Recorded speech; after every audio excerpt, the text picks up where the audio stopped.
Welcome back. We're going to talk about brushes and the mixer brush, but I did want to go back to the previous lesson where we talked about the peaches and redo that with the art history brush. And I chose a couple brushes and I used some texture, and as you can see, these peaches look a lot better than we did in the last lesson. I didn't want to give up, but I wanted to show you the art history brush is capable of doing these things. So let me go ahead and turn on this new layer and turn this off. And let's talk about the brush. The brush located here in the tools panel, shortcut B. And let me reset the tool. And when you reset the tool, it's automatically going to go to a 13 pixel brush with this little haziness. If you see this little haziness, that indicates it's a soft brush, which can be shown by clicking this down arrow. And as you can see here, the hardness is 0, which means that it's soft. This is size. You can increase the size by either moving this or scrubbing or typing in. Doesn't matter. I'm going to increase it to about 54.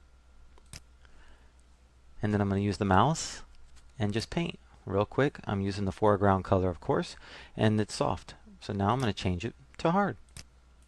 And let's see what happens. Okay, that's nice. So now you see the difference between a soft brush and a hard brush. Now we can change the blend mode, we can change the opacity, we can change the flow, and we can make it simulate as an airbrush.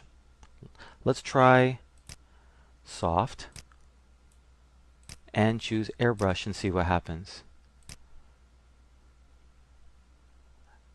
As you can see, it builds up. You see how it's building up?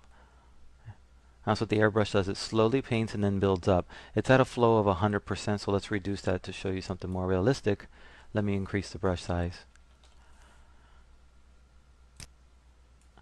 And then paint. See? As you can see, it builds up. And that's the airbrush mode. Now let me show you the difference. Let me press Control Backspace to clear that real quick. Now let me go back and reduce the size just a little. Leave this hardness at 2%, and I'm going to use the tablet that I'm using now. I was using the mouse previously. Now watch what happens. When I start and apply pressure, look what happens. I can change the size of the brush stroke just with the pen. Now unfortunately I don't have the artistic pen, which allows varying angles. I have the grip pen, but it's still helpful. Now let me go back and change the hardness to 100% and use the Wacom tablet, and now you can see the difference. See, I can change it and vary the size. Now you can't do that with the mouse, so that's one of the reasons that I like using a Wacom tablet besides being more precise. But if you don't have it, it doesn't matter. There are ways around it. So let me go ahead and clear this.